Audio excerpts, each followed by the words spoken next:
In the modern NFL, there's kind of a golden window where a lot of franchises build dominant football teams. And for the most part, it's when they get a young, talented franchise quarterback on a rookie contract that kind of opens up a lot of options for them. They're not sinking a lot of money into the quarterback position, so they can spend elsewhere on marquee free agents at other positions. And because they're not using high pick after high pick and just recycling a bunch of quarterbacks that don't work out, they have almost this freedom in the draft that they didn't have before, and they can just take the best players available at positions of need.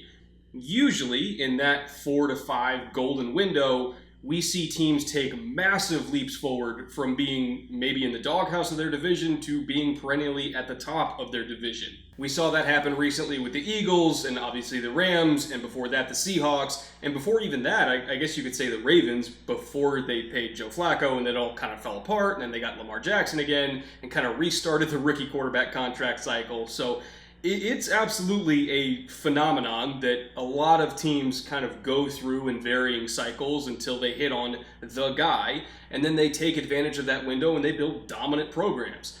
And this year, at least in the draft, I think there's 3 teams that took advantage of that window, honestly, as well as you possibly could, and they brought in phenomenal draft hauls. To me, the Jets, Browns, and Broncos all murdered this draft. I mean, just flat out murdered it.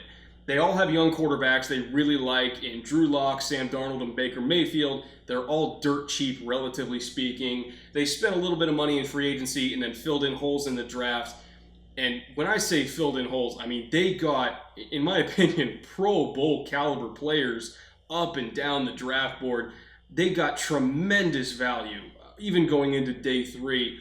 And when I was trying to go through every single draft class for every single team and trying to figure out which one I liked the best, these were the best 3, in my opinion. Even though none of them took quarterbacks high, they didn't really have to, but I couldn't think of anybody else that I really liked more than the Browns, Jets, and Broncos.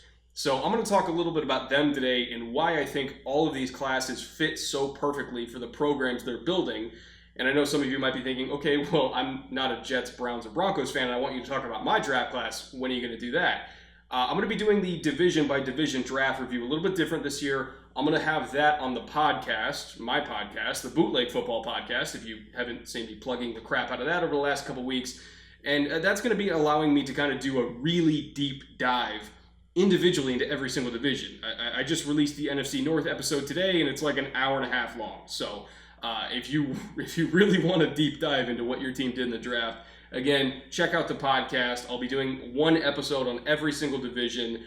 I'm going to try to record them as fast as I can with my buddy EJ Snyder, who's a tremendous draft analyst in his own right. And we have a lot of opinions, especially if you're a Packers fan. Listen at your own risk, I guess I can say. But again, we will be getting to every single pick for every single team. Check that out. But for today, for now, just on this channel, I want to go over Denver, Cleveland, and the Jets because, man, they just killed it. Now, before I do get into them, though, I do want to introduce my special guest for today's show, which was a gift that was sent to me by the fine folks at the Virginia Distillery Company. And they were actually recommended to me. They're a craft distillery in Virginia, obviously. And one of the fans of the show reached out to me and he said, hey, do you have anything from the Virginia Distillery Company in your collection? I said, no, I've never heard of them. And so I Googled them and I see they make American single malts, and I'm a big Scotch guy myself, as you know. And so I reached out to them and I said, hey, here's the Scotches I like. What should I buy? Because they had a few different products and I wasn't really familiar with them. So they hit me back and they just sent me a bottle, which I did not expect. And it was one of the nicest things anyone's ever done for me, because this is not cheap whiskey. Like, it is extremely well made, and for an American single malt, like, it is unbelievably smooth. Like, it's almost like a silky kind of texture, not like viscous, but it lingers. Like, it lingers more than most other whiskeys I've had. The finish is extremely long. And the thing is, even though it's an American single malt, it's 100% malted barley, like like really you find in most scotches or any scotches. It's milled in a mill that's made in Scotland from like the 1930s. It's, big copper pot stills. It's basically scotch, but it's made in America, hence the term American single malt. But it's unlike any scotch I've ever had in my life, just because it stays on the palate forever. And then it's like 50% aged in bourbon casks and 25% in sherry casks, 25% in cuvee red wine casks, I believe. And so you get this rich vanilla and butterscotch, a little bit of fruit on the back, and it just stays with you forever. Like it doesn't go away, which I love just because it's a really good finish, but it's really just remarkably well made. And only 7 people made this, if you can believe it. Like the whole distillery, this is made by 7 people. So well done, guys. They're not paying me to say this. They just sent me a bottle and said, try it. And this is quickly becoming like I want it to be an everyday drinker, but I don't know if I want to down it that fast, because I want to keep it for a while. Like I'll go through a bottle of Lagavulin like every 3 weeks, and I don't want this to leave my shelf in 3 weeks. So this might be like my special occasion dinner whiskey from now on, because it's really phenomenal stuff. But anyway, I know you guys are here to talk about the draft. I just wanted to shout them out because they were extremely generous to me, and they make a damn fine whiskey. If you want to check it out yourself, I'll leave a link in the description. I don't have like a promo code. They're not paying me to promote it or anything like that. I think you should buy it. It's really good. But anyway, let's talk about the draft, and we'll start off with the Jets because they had just an out of this world grouping of players to start the draft. In the top of the 3 rounds, they took 3 guys that I had in the first round of my own mock draft. That's Mekhi Becton, Denzel Mims, and Ashton Davis. Honestly, they should not have gotten either Mims or Davis where they did. It was tremendous value.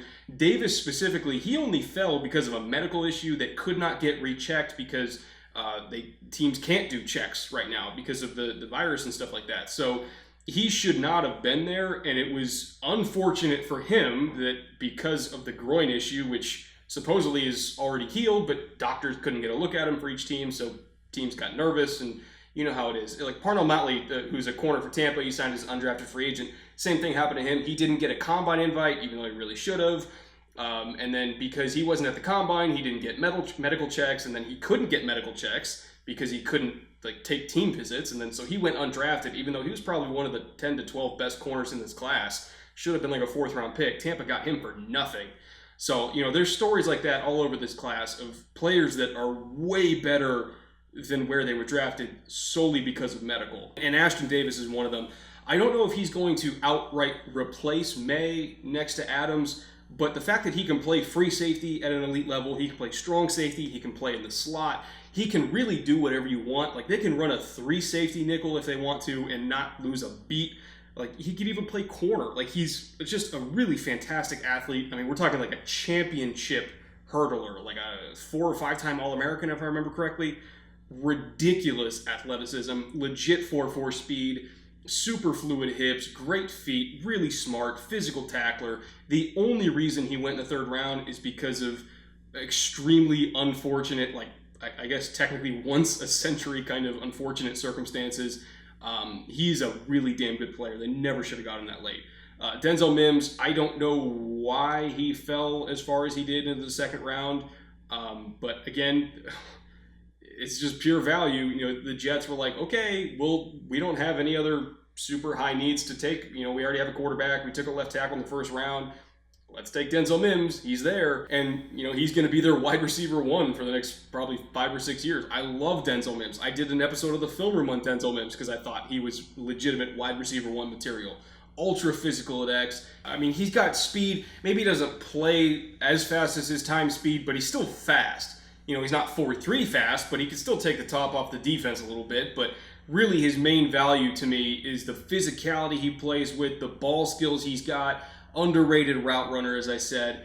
His play style kind of reminds me a lot of DeAndre Hopkins, and you see that if you watch him at the Senior Bowl. Like when I was down there, he was just throwing DBs all over the place. Like even if DBs were in phase, he would just kind of hook under the armpit and just throw them out of the way at his breaks. I mean, he's an offensive pass interference machine, but again, DeAndre, like, he doesn't have it called on him, and a lot of other physical receivers don't have it called on them. You know, Metcalf and Megatron back in the day. Like, if you're good at getting away with it doesn't matter if you do it or not. You're not going to get called. And he's one of those guys. He's a push-off artist, but he's really damn good at it.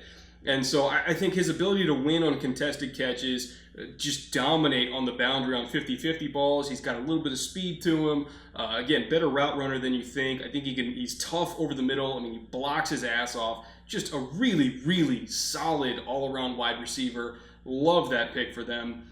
And then, Mekhi Becton in the first round. I know we're kind of going out of order here, but again, he's a franchise left tackle to me from day one. I know some people might have, I guess you could say, concerns about pass protection. I do not. People say that he's raw or whatever. Like, we're not talking about Greg Robinson. Like, he's rough around the edges maybe a little bit. He's inexperienced, but by no means do I think he doesn't know what he's doing. I mean, you see pass sets in every single game where, his feet are good, his hands are good, his placement's good, his timing's good, and he's fine. And, even since the season ended, he's been working with Duke Manyweather, who's arguably the best offensive line guru out there that doesn't work for a team. I mean, he could work for a team, but he doesn't want to, just because he feels like he makes a bigger impact in his current role, which is kind of a private tutor for a lot of really good offensive linemen. Like, he teaches Lane Johnson and Mitchell Schwartz and Trent Brown. Like, he works with all these guys every offseason, and the results speak for themselves. Like, they're all Pro Bowlers and all pros. So, again, the fact that Duke is working with him and swears by this kid, which I know he's his trainer, but like, I believe him. Like, I don't think Mekhi is really that raw. He's just inexperienced. And when you combine that with his tools and the coaching he's getting, he's going to be fine. And he's already a really dominant run blocker. He's a smart kid. He's a hard worker. Like, I love Mekhi Becton. He's going to be a franchise tackle for them for the next 8, 9, 10 years. As long as he wants to be there, he's going to be there. Really, really good player. Can't believe they got him at 11. I didn't think they would, but here we are. Again, it's just value. Take the best players that are on the board, and they did. And then somehow in the fourth round, they snagged Jabari Zuniga from Florida, who in my opinion is a better player than Jonathan Grenard, who my Texans took in the third round. Nothing against Grenard, I just think Zuniga's better. I think he's a little bit faster off the ball, a little bit better first step, a little bit stronger, a little bit more violent. I think Grenard's good against the run. Zuniga is also good against the run, but I think he just brings a little bit more as a pass rusher. High effort player, not a ton of bend, but he's really good with his hands, got a nifty inside counter. I think as far as rotational edge rushers go, he's as solid as they come, especially for a fourth round pick. You can get probably 20 to 30 really good snaps out of him per game, plus special teams work. And he's not going to be a slouch out there. Like, he's going to contribute. I think he's also really good on stunts. Just really, really solid player to get in the fourth round. I didn't think he was going to go higher than probably like late third, early fourth, so he went right about where I thought he was going to go. And again, really, really solid player. I don't expect him to, ever be like a 10 sack a year kind of guy, but if you can get 5 or 6 out of him and, again, be a good run defender, if somebody gets hurt, I don't think you're in that much trouble if he ends up having to start some games for you, and he'll be good on special teams. So again, for a fourth round pick, you can't ask for really much better than that. And then in the fifth round, they get Bryce Hall, a corner that I really loved. I thought he was going to be like a second round pick-ish, depending on medical, maybe third, but I didn't think he was going to go in the fifth, which to me just, similar to Ashton Davis, all about medical. I think it was all about not having a medical recheck in Indy, not being able to take private visits where team doctors could really kind of dig in and see how he was doing in his recovery. It's unfortunate because he is way, way better than a fifth round pick. I know he's a little bit older, but to have a big corner that's 6'1", that has as good of footwork as he does, like that can actually play off or play press, super explosive, instinctive in zone, plays the run. What more do you want? I get it. He wasn't super young, nor was he super healthy, but he's a damn good football player. And to get him in the fifth, for as scheme diverse as he is, and as tough as he is, and as smart as he is, that's thievery. Like, I love Bryce Young in the fifth. I never imagined he would be there. But again, because of the circumstances of this draft, some really good players fell that in most years, or really in any other year, would not have fallen. So that was just a remarkable steal. And hats off to the Jets for capitalizing on that, because damn, that should not have happened. And then to cap it all off, I guess before Hall, they had a couple more fourth-round picks. They got LaMichael Pirine, also from Florida. Again, I think he's just there to take off some wear and tear from Le'Veon Bell. Solid early down back. He can catch the ball a little bit for you. Is he super explosive? No, but he's really solid. Got good vision, plays really physical, can run in between the tackles. Maybe won't threaten the edges as much, but again, if you're just trying to take carries off Le'Veon Bell so that you can give Bell touches when it matters the most on third downs, again, that's a very solid pick for them. He'll probably play kind of like a Bilal Powell role, to be honest, where it's, again, we're getting 10 touches out of him a game, and those touches are solely to kind of take a little bit of load off of whoever the primary back is. If somebody gets hurt, he can start some games for you, but really he's just there to kind of share the workload a little bit. And then they also took James Morgan, very talented passer, who I think is probably going to end up being their long-term backup quarterback, or maybe only for 4 years, whatever his contract is, because I think he's going to be one of those guys where, again, because of how talented he is, he throws a really good ball. Maybe they flip him for picks later on down the line, and they just kind of stash him, develop him. If Sam gets hurt for a few games, I think you can win some games with James Morgan, but he's really, really talented. I wouldn't be shocked if in a couple years they try to flip him for something higher than a fourth-round pick, because he's got a lot of talent, and as far as like young lottery pick backups go, he's good. I really like James Morgan. And then after Morgan, they also took Cam Clark from Charlotte, who played tackle. I think he'll probably play guard at the next level, and really big, just tons of length, physicality.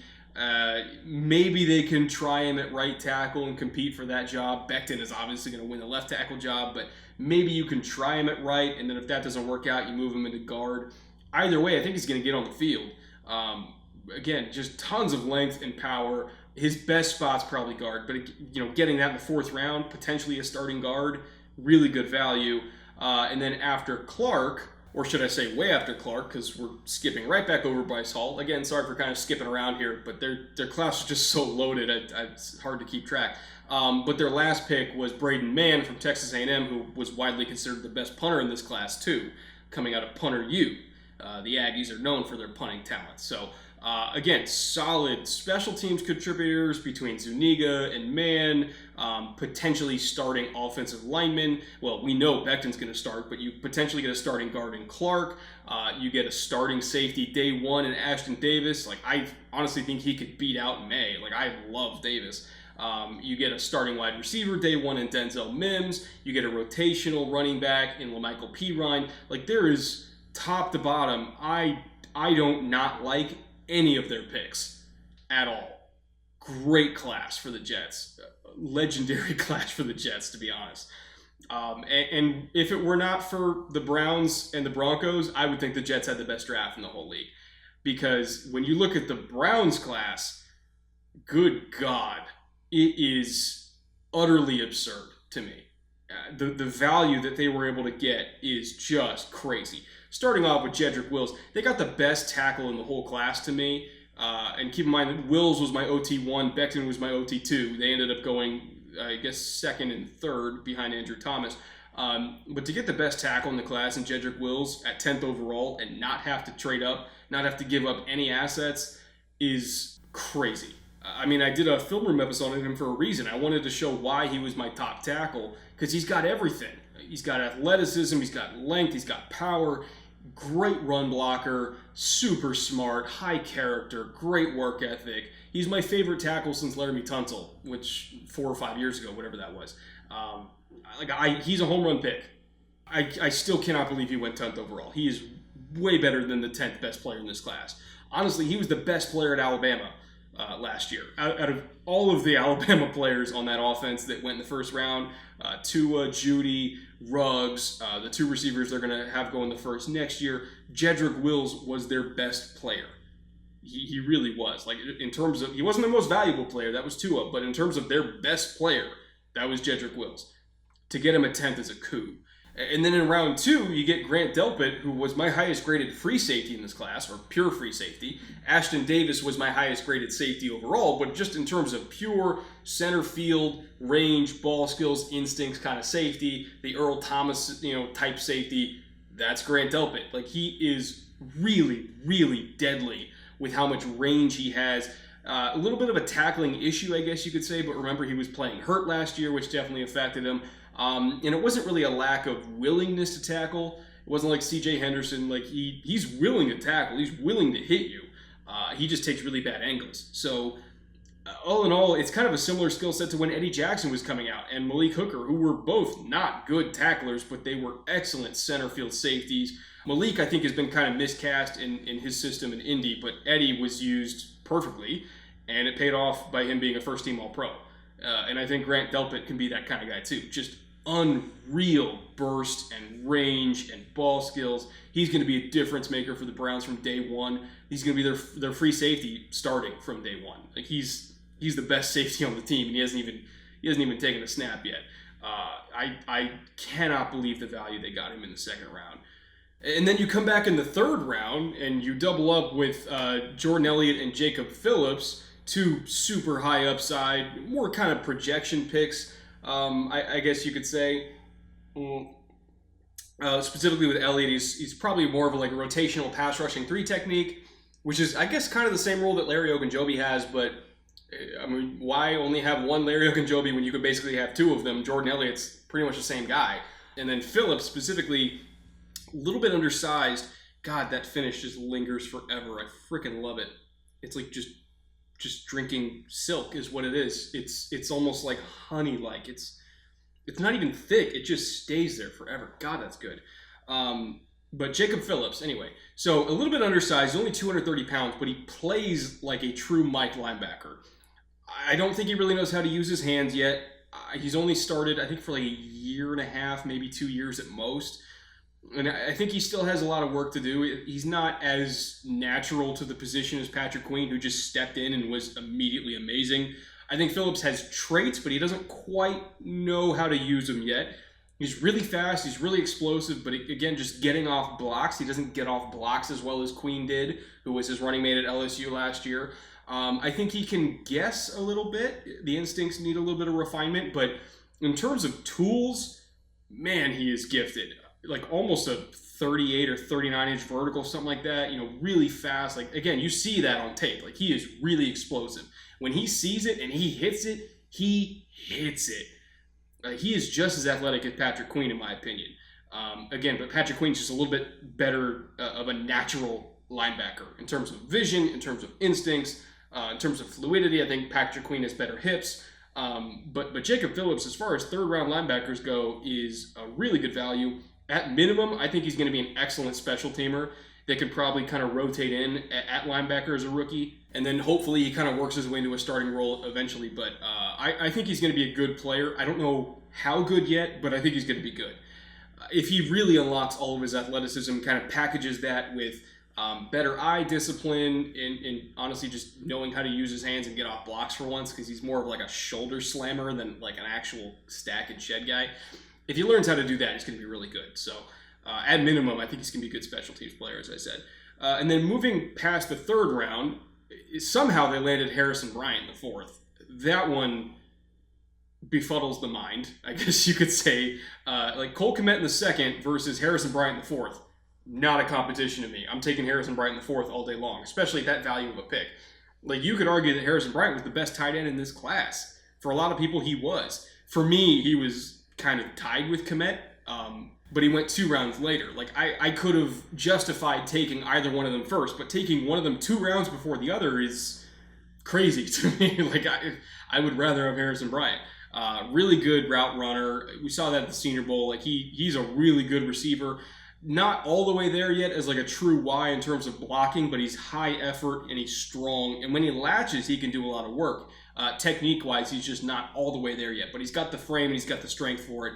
And then to go with his natural athleticism, just as a catch-and-run threat, as a route runner, I don't want to say he's George Kittle. Very few people ever are going to be George Kittle. But he's not that far off. George was a better athlete coming out, but Harrison has a very similar skill set. And when you put him in that kind of offense that places a premium on having athletic Y tight ends, they can both run block for you and make plays as receivers, especially kind of in catch and run situations where you get them on a drag and just say, okay, you got 20 yards of wide open space, go do something with it. Harrison Bryant's going to do something with it. Like, he's really fast. So I think he could honestly, I don't want to say he'll beat out Njoku this year, but he definitely makes Njoku expendable. And when you have a roster where you're going to end up having to pay your quarterback pretty soon here, you're going to end up having to pay Myles Garrett pretty soon here. Larry Ogunjobi, I think, is due in the next year or two, and I think he's a valuable piece on the interior for them. Like, you know, Ward, at some point, you're going to have to pay him too. Like, there's some contracts that are going to be coming due here. Like, they're in their window, but they're kind of getting towards the end of the window over the next couple of years. So having a tight end who is dirt cheap and might be better than every other tight end on the roster, Austin Hooper included, by the end of his rookie year, like, yeah, that's a great value. Like, they have a lot of money sunk into the tight end position, and their best one might be the cheapest one. That's not a bad situation to be in. So I love the Harrison Bryant pick.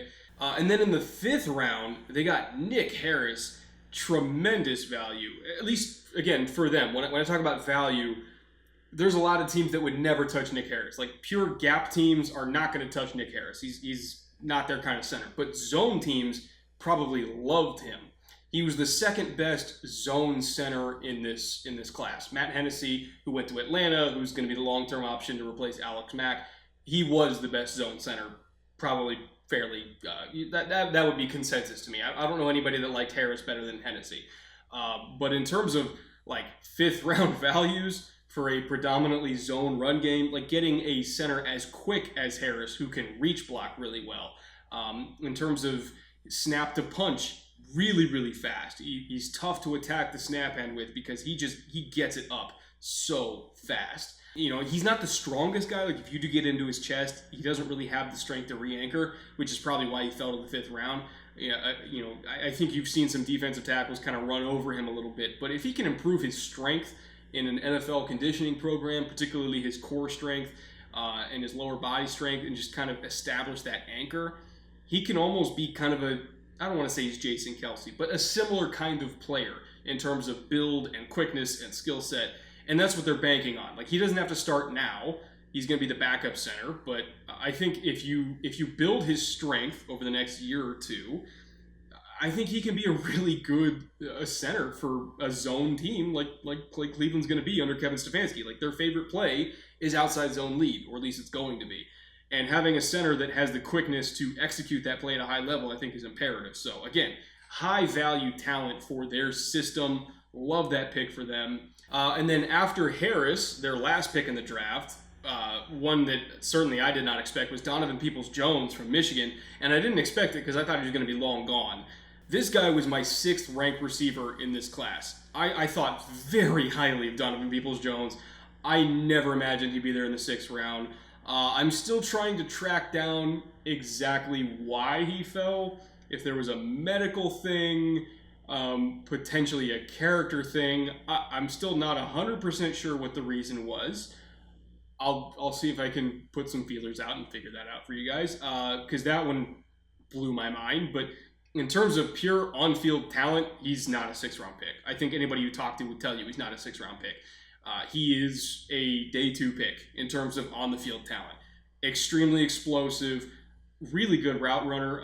Unfortunately, I think, predominantly playing in the slot, his route tree wasn't as developed as I know he can run. Like, I've seen him run a lot of different routes, and he does it well. It's just Michigan didn't really put that on display. He's tough over the middle. He can work in the red zone. He's good after the catch. Like, he's a really good player.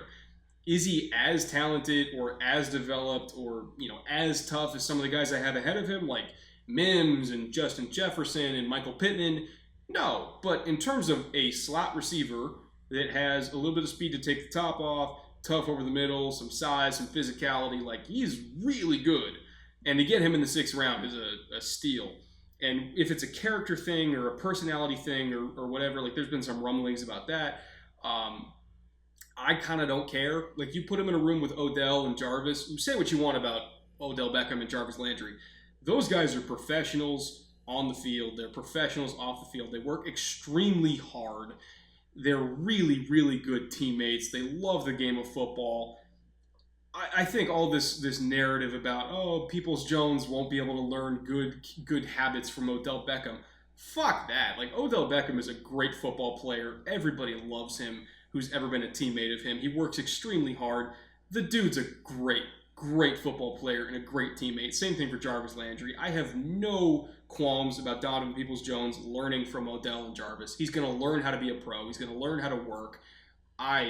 I think it's a really, honestly, a great environment for him. Great value pick by Cleveland. Again, I'm still not 100% sure what caused him to drop all the way to the 6th round.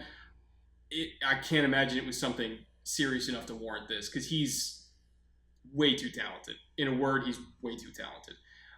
But yeah, overall, Cleveland's draft from top to bottom was fantastic. They drafted for their system, and they got premium talents that fit their system. Between Wills and Delpit, I think you have 2 immediate high-level starters, potentially another high-level starter in a year or 2 in Harrison Bryant. I think you have some developmental talents that can contribute early as rotational pieces in Phillips and Elliott. You have, who else did they take? Peoples-Jones is probably going to be like their wide receiver 4, maybe wide receiver 3 at best as a rookie, most likely 4. But if somebody goes down, I don't really have a problem putting Peoples-Jones out there as a starter. Like, if God forbid the worst happened to Odell or Jarvis, like, he can play snaps for you as a rookie and be productive. I have no problem with that. And then Nick Harris as a developmental, I guess you can say. Really, it's more just kind of getting his strength up there. But as a developmental backup center, again, top to bottom, Cleveland nailed this draft. Nailed it.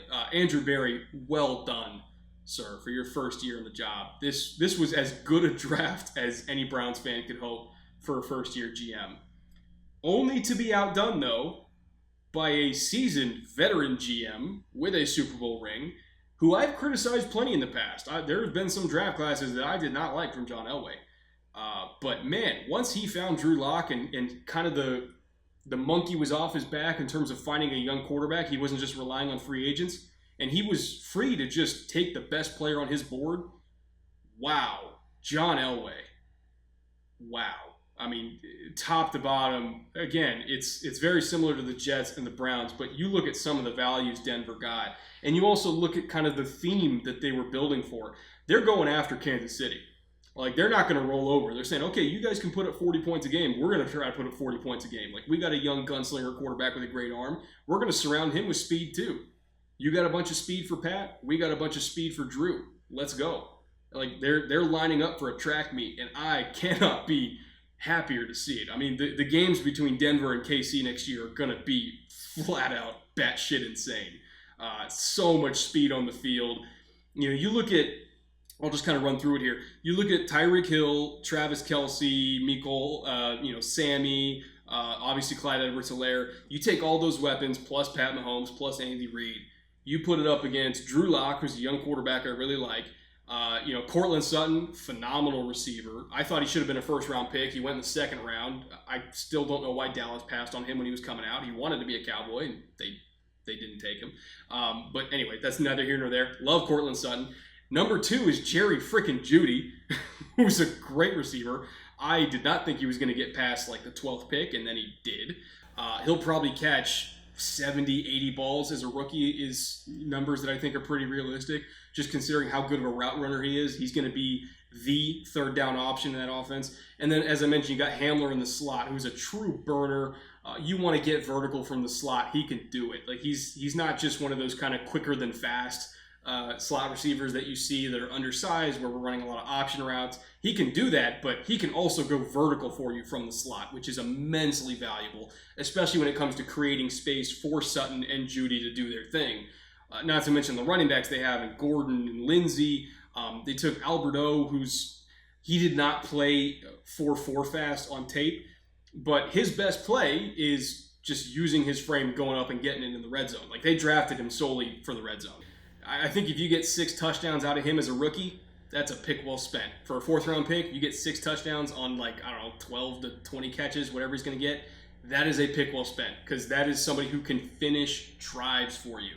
So he doesn't play to 4.4 speed, but you know who does is Noah Fant, So I think Fant can do a lot of work for you kind of between the 20s, working over the middle, get him working some yards after catch. He's a really good yak threat. And then you have Alberto come in the red zone, kind of finish the job for you along with Sutton. Like that, there's so many versatile weapons on this team, from running back to tight end to receiver. It's just crazy how deep they are. It is absolutely crazy. Drew Lock must be a kid in a candy store. And on the offensive line, like they took some guys in the offensive line to help protect too. They brought in Ragnow in the offseason to play guard, but then drafted Lloyd Cushenberry to play center. And so their trio on the inside of Reisner, Cushenberry, and Ragnow is just pure power. Like that is an almost crumble-proof interior of the pocket. It is beef on beef on beef, and talented beef that can move. Like you get Reisner pulling, and he's honestly really nimble for a guy his size and a guy who's as strong as he is. I love Reisner. He was one of my favorite guard prospects of the last 5 or 6 years. He wasn't Quentin Nelson, but he wasn't that far off either. Like I had him as a first-round pick because I loved Reisner coming out. And so him and Cushenberry working together on double teams is going to be nasty. Ragnow is solid as a rock. I think you could not ask for a better young trio. Well, I guess you can still consider Ragnow young-ish. You cannot ask for a better trio on the interior for Drew Lock to kind of grow up with, because they're pretty hard to beat. All of them have tremendous anchors, great in pass pro. In gap schemes, I think they're better than in zone schemes, but that's what Denver's going to be running next year, so I'm not super worried about that. Like, again, they drafted for their system. They acquired free agents for their system, and I love it. I love what they've done on offense. Bulls is probably the only hole, if you can call it a hole, or hole, I should say. Sorry, I didn't mean to trigger Broncos fans there, but Bulls is probably their only quasi-weak spot, I guess you could say. And he got better towards the end of last season. I'm not totally, off the wagon for Garrett Bowles. I'm willing to give him one more year. But even then, if your only real hole is at one tackle spot, that's pretty good. That's really good. So, Drew Lock has a lot to work with here in terms of protection, in terms of running backs, in terms of tight ends, in terms of play caller, obviously in terms of receivers. The offense they've built here, Drew Lock is not Pat Mahomes. He will never be Pat Mahomes, and no coach Denver has will ever be Andy Reid. But they have a lot of talent. I would argue they have more talent around the quarterback in Denver than is around Pat Mahomes in Kansas City. And that's saying something, because Pat has a lot of talent with him, but Denver has done a phenomenal job building around Drew Lock. I expect a huge year from him. We could see Denver make a lot of noise, not just for the division, but double-digit wins are not out of the question. Wild card, I think they're firmly, in my opinion, they're firmly at the top of the list for AFC wild card contenders. I think they could easily challenge for the division. I think it's going to come down to their games against KC. Like, whoever wins those games wins the division to me. Denver's a lot better than people think. But anyway, other than the receivers they took, and other than Alberto, and other than Lloyd Cushenberry, I think they also got some value for their defense to try to slow down Kansas City. They took a corner in the third round in Michael Ojemedia. Ojemedia. Hold on. I have it. Stand by. Getting there. Ojemedia. There we go. I studied him at Iowa, and ironically, I was watching Geno Stone, and Ojemedia. Ojemedia. I'm just going to call him Michael. He was standing out when I was watching Geno Stone at first, which he was on my list at corner to get to, but I wanted to do safeties first, but I kept watching Michael. And he's not, in terms of fluidity, in terms of quickness, he's not that kind of corner. But in terms of press and press bail corners with ball skills and zone instincts, I really like him. So I think what Vic Fangio is going to do is probably leave him on the boundary. I can't imagine him playing in the slot. He doesn't have the feet for it. He doesn't have the hips for it. But using his size and physicality and ball skills to be a boundary corner that plays press and press bail technique Probably predominantly bail technique. I wouldn't be surprised if he kind of plays a similar style to Prince Amukamara when Prince was under Fangio in Chicago, where it's a lot of outside technique. You're funneling everything to the safety. You've got your eyes on the quarterback. You use your ball skills. You play aggressively to the ball in the air. And I think that's really where he's comfortable because, again, he's a better in zone than he is in man, but he's really good in zone. So from a physical skill set standpoint and from a scheme fit standpoint, I think he'll probably play boundary corner on the right side, and that's probably where he'll be most comfortable. I would not put him inside. And then after Michael, I will get his name, but I out of respect for him, I don't want to keep butchering it. After him, then they got McTelvin Agim, who's somebody that I saw down in Mobile at the Senior Bowl. He was a late add to the Senior Bowl, showed up day 2, day 3. He might have replaced Kinlaw when Kinlaw got hurt. I can't quite remember, but I remember he just showed up one day. And he started making plays immediately, like just fresh. Didn't really have his bearings yet at all, and he started just making really just tons of flash plays in the one-on-ones. He's very quick. I don't want to say he's Grady Jarrett, but he's got some Grady Jarrett qualities to him in terms of being an undersized, explosive, get up the field kind of interior rusher. I think you can maybe play him a little bit outside in like a base end kind of role on early downs if you want to, but most likely he won't play much 5 technique for them. I think he'll mostly play 3 technique for them, probably in third down situations. Maybe he'll get on the field and line up at 5 technique on like against 12 personnel or whatever, but other than the Raiders in that division, I don't think anybody's going to be running much of that. So again, he'll probably see most of his action, at least in division games, in sub packages. But again, just all effort, up the field, penetration, really good with leverage. He's got good hips. He flashes and finishes. I like him a lot. I think he kind of reminds me a lot of Bilal Nichols, who, again, played under Fangio in Chicago. And that's probably why Fangio drafted him, is because he looks a lot like Bilal Nichols.